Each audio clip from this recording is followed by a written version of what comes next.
A nation is born.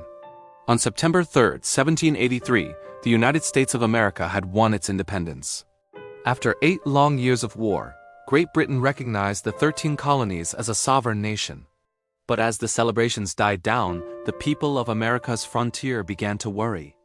They feared their hard-won freedom might not extend to them. See, they lived hundreds of miles away from Philadelphia and New York. Their local governors couldn't protect them from the British, and now the new national government might abandon them too. In reality, these Americans were smarter than that. They knew exactly who was responsible for their safety. They had defended themselves against the British. And if Congress wouldn't step up, they'd form their own government. They'd become the first breakaway state since the American Revolution, calling themselves the state of Frankland. But how did this happen? How did the people of the wilderness form their own government? And why does nobody remember them today? Before we can understand the lost state of Frankland, we need to know how it began. The story starts far away from the American frontier, in London, England. There, King George III of Britain had just received some devastating news. His troops had lost the American Revolutionary War. Worse yet, he was forced to recognize the colonies as an independent nation. In the king's eyes, the war wasn't over. If only he could get back those unruly colonies. But the king was getting old and tired. He didn't want to wage another war. Instead, he signed the Treaty of Paris and withdrew his troops. Though peace had come, bitterness remained. The colonists had broken away from the empire, taking valuable land and resources with them. The king would be watching closely to see if they could succeed. As for the United States, the war had been costly and divided the new nation. Southern states wanted to reopen Africa to slavery, while northern states wanted to abolish it. Some politicians feared the country couldn't hold together. But neither of these conflicts mattered to the people of the frontier. They lived in a small region of North Carolina's backcountry. Today, it's the eastern part of Tennessee, where rolling farmland meets the Great Smoky Mountains. The people here were different too. They wore simple homespun clothing. They'd built rough log cabins and earned their money hunting, trapping, and farming. These were independent people who relied on themselves, not the crown or the new national government. During the war, they often formed their own militias and made their own rules. Once the fighting stopped, they knew they could fend for themselves. For North Carolina, this was a problem. Its western lands were too far away for the state to govern effectively. Besides, the people here weren't like the wealthy planters and merchants of the East. They didn't care about the same things. Politicians in Charlotte saw the Western Territory as a burden, not a priority. When Congress offered to buy the land, North Carolina jumped at the deal. In 1784, it ceded its western lands to the federal government. That included all the land between the Little Tennessee River and the Kentucky border, stretching all the way to the Mississippi River. In effect, North Carolina had given up an entire state, leaving 100,000 settlers in no man's land. At first, Congress didn't know what to do. Should it admit these settlers as a new state? Should it divide the land among existing states? Or should it leave it as a federal territory? While the politicians debated, the settlers took matters into their own hands. In June 1784, they gathered in a public meeting. Over 400 men came, most of them wearing hunting clothes. There were judges, justices, doctors, storekeepers, farmers. Many of them had fought in the American Revolution. Among them were John Sevier and James Robertson, 2 heroes of the frontier. With loyalists, Tories, and redcoats driven out of the region, they were natural leaders. These men represented the best of the frontier. They believed in independence, liberty, and self-government. They had fought a war to gain those freedoms, and they weren't about to give them up. In the end, it was Sevier who spoke for them all. He said, "We will die before we submit to the government of North Carolina." As one man put it, North Carolina cannot reach us, nor can they govern us. Without consulting anyone, these men voted to declare independence. They created their own state and named it Frankland, a combination of free and land. 2 years later, they refined their constitution and renamed the state to Frankland. Their new flag was a blue field with a white border and 3 gold stars representing the 3 main settlements: Knoxville, Nashboro, and Sycamore Shoals. They even chose a new capital, a place called Jonesboro. It was just a small village, but it would serve the state well. Frankland wasn't perfect, but it was theirs.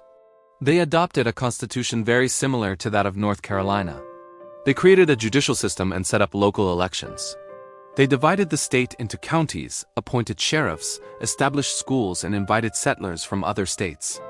But despite their best efforts, the state was still incomplete. Much of the land was claimed by Native Americans. The Cherokee had lived here for centuries, and the Choctaw were moving into the area.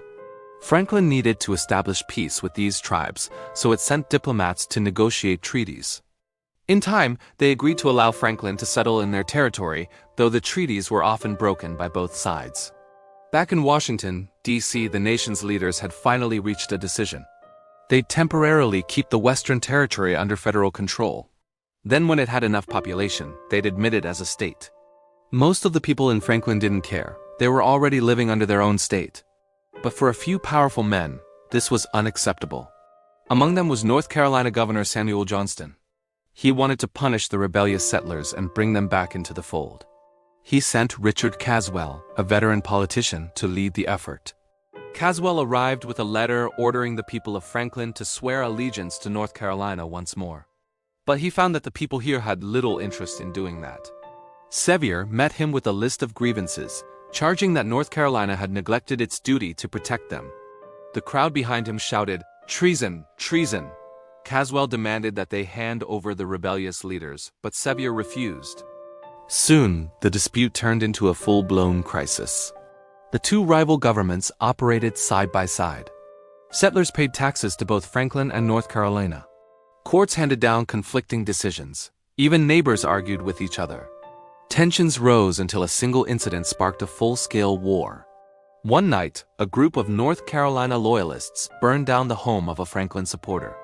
The next day, Sevier called for volunteers to put down the rebellion. Hundreds of men answered his call. They marched to Sycamore Shoals and defeated the Loyalists, ending their threat forever. In the aftermath, North Carolina realized it couldn't defeat Franklin in battle, so it tried a different strategy. It sent John Martin, a respected militia leader, to negotiate. He promised pardon to the rebels, but they refused.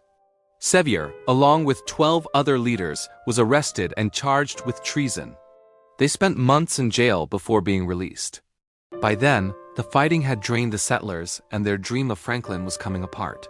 On December 2, 1788, they met for one last convention. They knew that they couldn't win a war against North Carolina, so they surrendered their state.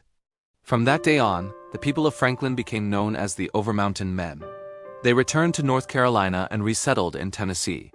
Between 1784 and 1788, their state had lasted just 4 years.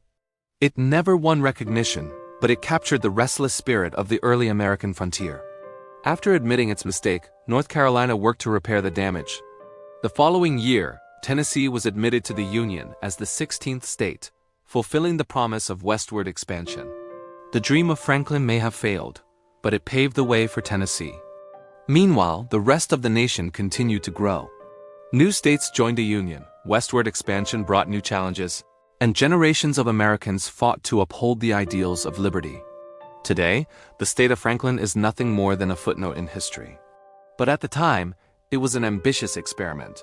These brave pioneers wanted to build a better world. They faced incredible odds, but they succeeded in carving out their own destiny. Maybe that's why we remember them. The state of Franklin lasted just 4 years from 1784 to 1788. It never won recognition, but it captured the restless spirit of the early American frontier. It is a story of ambition, conflict, and resilience. A reminder that history is filled with forgotten experiments, even within the United States itself. The settlers of Franklin dreamed of freedom, but history had other plans. Thank you for watching. Like, share, comment, subscribe. Till next video, enjoy your time with History Revealed channel.